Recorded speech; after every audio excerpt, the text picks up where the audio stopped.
hey, I need to really seal this because I'm thinking about for like ever and a day to a point where I'm not even getting around to my admin.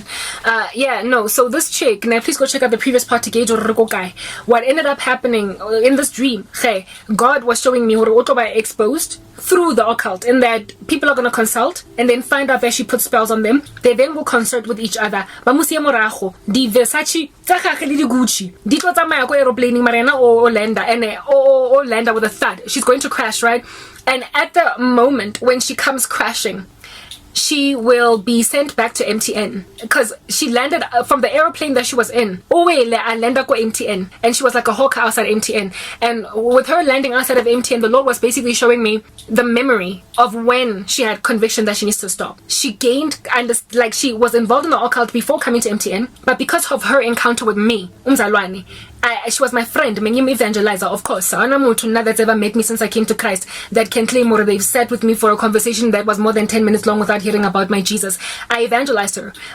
We used to talk a lot on the phone, via text. Sometimes we'd like spend 2 hours in the boardroom just like talking about life, literally not doing work. Okay? Pretending, however, to be doing work, a type establishment thing. And she was a shoulder for me to cry on because I had issues, blah blah. And she was actually very comforting. She actually genuinely cared. And in these sessions where we would be talking, I would give her the gospel. Like, evangelize. I don't know this girl. Busy on evangelizer 70 aminizer. Busy on This chick used to go home and think about the things that I was saying. She knew I loved Jesus. She also, so I have a blog, a WordPress account where I write, and my blog, if you Google Karabotlangwane Waitola, right? Well, I think it's still that way. I'm not sure. You find it because my about page has my name in it. Or is it Cranberry K? I stand corrected. But she found me, right? She found my blog, didn't tell me that she found my WordPress account, and just kept on reading my content. So this chick grew a lot of jealousy. Because that's just the thing about a person that is in the kingdom of darkness. They tend to covet or envy. I spoke about how it's like a crime of passion when they bewitch Christians. They envy the godliness and the purity of Christians. They have a bittersweet relationship with us. And when they're not ready to repent and give their lives to Christ, they then afflict us. Bare abuser as opposed to embracing Jesus. Because that's their way of dealing with tabara. They don't want Christ. They then hit us with it, right? Cool. So this chick was always in my ministry, and I knew that she was checking out my content, and for me it was like, it's cool. She doesn't have to tell me. She's cyber stalking me, but it's okay, because when she stalks me, she comes across the gospel. It's alright. So she might actually get born again. I'm very well written. I'm godly. I'm beautiful. I'm all these things. She struggled with envy because she allowed herself to take envy to a sangoma. She had insecurities because of constantly, dealing with how people make her feel. So when then that spirit of jealousy has already festered so badly, you will struggle to love a person you really love, because she really loved me. You will struggle to realize that Mudimu Khafika and happen Mudimu Ofa, differently. That you can't, you like in a scheme of friends, stop it and trying to be the only one who pretty. Stop it trying to be the only one with Khali feeling or Pasangadi A. Stop it trying to be the only one on a good career. You know what I mean? Like, you all get to be pretty with a great career and with great husbands. Like, leave it alone. Let your friends be good at what they do, because you are good at what you do. Mara has a lot of jealousy and demons of that nature are exacerbating the issue. You struggle to really glorify the glorious works of a good friend of yours. You struggle to appreciate and congratulate your girl for loving God, for writing so well about Christ, for having herself in a bunch, for coping so well. You struggle to congratulate your girl for her job promotion, how well she does her job. We were both on a professional track and we were both going to get far in life, okay? We were on the same level, even though she was reporting into my projects as a resource. Like I said, it was a matrix organization at MTN like that, where I wasn't her direct line, but she was reporting into me in my particular projects, where she was a resource.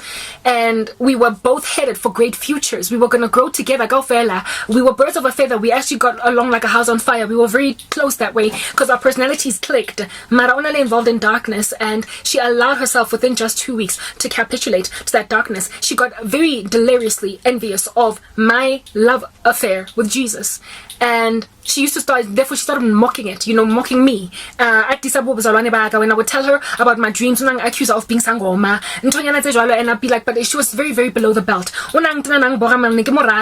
I struggled to shun her, tell her to leave me alone. period, once and for all, because she was I loved her so much. You get my point. When I feel like that, you just gel with, and she was one of those in my particular life, right? This chick was reading my content, getting edified, getting convicted. All the things I wrote in my blog, she was getting convicted. On top of that, if I could find an opportunity, the gospel. You know what I mean? The spiritual gifting that God had given me. At the time, I was yet to understand it, but I would share it with her. I would share with just about anybody that I could, right? And this chick was getting tugged away at during the time when she was there. Our relationship fizzled off very quickly because her demons manifested, and she abused me verbally one time in a text, and for me it was like, this is it, I'm done, because she was already very backbiting, but she said something so mean that I was like, I'm done. And shortly afterwards she left the company. She didn't work there very long. I think she was there like 2 months or something. Right? That was the first time she actually really got challenged spiritually with the things that she's doing. Me, I was her biggest challenge. I was manna from heaven, guys. I was grace to this chick. Nikile God's hand to snatch her from the flames of hell. And she thoroughly understood it because she was following me in my blog. After losing everything, she kept on checking up on her witchcraft where I'm concerned, and I was writing in my blog, and now I'd also started a YouTube channel. But because I would embed my videos on my WordPress account, she then followed me on YouTube, and she saw my suffering. So not only did the Lord give her the gospel through me, but Christ also showed her what the ramifications of her witchcraft were. I lost everything, and I once had a dream of her sitting. This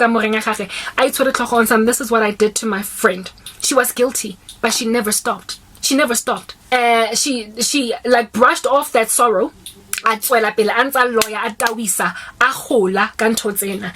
the day will arrive in the future, if it has not yet already arrived, where she will fall with a thud, because people are going to find out what she did, and she will land outside of MTN, in the sense that she will land at the environment where it was a crossroads, and God told her, you need to stop this now, or it's going to get really bad later on.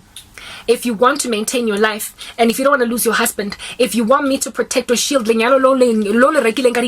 you want me, if you want me to cleanse your husband's bewitched state with real love, if you want me to put in your husband real love for you, you will give your life to me today. And I love to honor marriage covenants, even though she had all that conviction when she was working for MTN because of me, because of my ministry, because of my blog, because of my testimony and witness to her. And she ignored it, brittled it, decided to bewitch me. God gave her another olive branch to show her the ramifications of her actions, felt guilty, carried on. And years down the line, the Lord showed me that she would then fall with a thud. And upon falling, after that fallen state, where she will have lost the chomita that are also in the dark, and they concerted her very strong. She would then remember that years ago at MTN, I met this girl and she told me the truth. And if I had listened to her, my life wouldn't be like this today. She essentially gets to a point of regret. Now, why did I tell you stories at Cherry? Many of them are at that place right now. I am explaining how the devil steals, kills, and destroys, and how these witches, once they have fallen with a thud from a great and dizzy height, literally when God calls you, respond immediately, because when you keep on rising using occult magic, it's going to be such a much harder thud of a fall when you do fall. Rather fall from a small little height than fall from like a splatting height where there's no chance of survival. It becomes so much harder to walk away from the darkness when you have already gained a lot using it. This chick still could be salvaged when she came to MTN, but then she carried on with the darkness. And now all she can think about, or at that stage, I don't know if that all the judgment has already arrived at her doorstep, all she can think about is, I had an olive branch, but once you have fallen so badly, landing with a thunderous thud, that's when the arrogance and the pomp comes in. I know this stuff works, and it's like throwing money into sunken costs. It's like things have fallen apart, Mara. I gained a lot through this thing, so I will fix it. And that's when they get finished off. Let's move on to the next part.